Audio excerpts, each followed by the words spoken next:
Fever with chills and rigors, बोलिए। Fever with chills and rigors. हमेशा हम लोग कागज पे लिखा मिलता है fever with chills and rigors, है ना।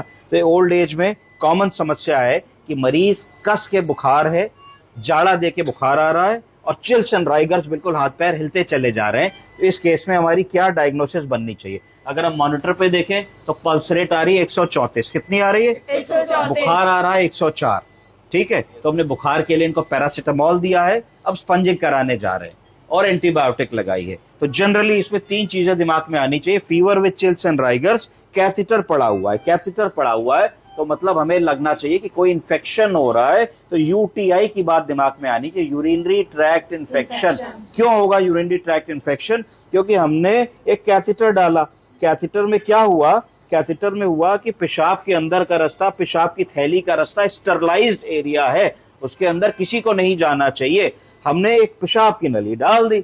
अब क्या हुआ कि पेशाब की नली का ये हिस्सा बिस्तर पे छू रहा है, तो बिस्तर पे गंदगी है। गंदगी का मतलब बैक्टीरिया है, कीटाणु है, जो आंखों से नहीं दिखता। हर जगह बैक्टीरिया कीटाणु, कुर्सी पे, मेज पे, बस की सीट पे, हवाई जहाज की सीट पे। तो क्या होगा कि जो भी इंफेक्शन है वो यहां से ट्रेवल करेगा और यहां से ट्रेवल करके उसको एक रूट मिल गया, वो कैथेटर से ब्लैडर के अंदर चला जाएगा और ब्लैडर के अंदर एक संभावना है कि वो जा करके इन्फेक्शन करे। उस इन्फेक्शन को कहा जाएगा lower urinary tract syndrome, LUTS, UTI, urinary tract infection.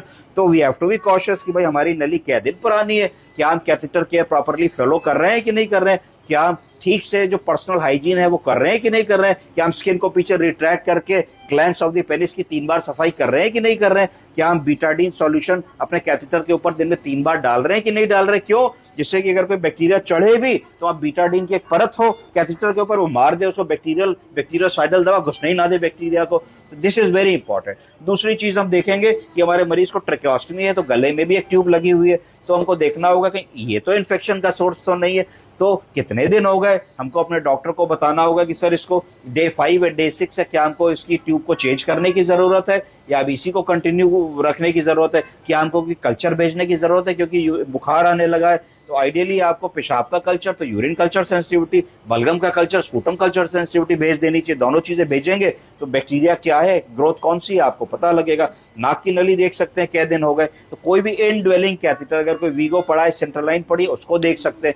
कभी भी अगर मरीज में जाड़ा देके बुखार आ रहा है, चिल्स एंड राइगर्स करके मरीज बीमार है और अस्पताल में भर्ती है, पहली चीज दिमाग में आनी चाहिए कि इनड्वेलिंग कैथेटर में बी द कल्प्रिट। बुखार का कारण कोई भी इनड्वेलिंग कैथेटर जो शरीर के अंदर हमने डाल दिया है, उसको तत्काल प्रभाव से आइडेंटिफाई करने की जरूरत है और रिप्लेस करने की जरूरत है।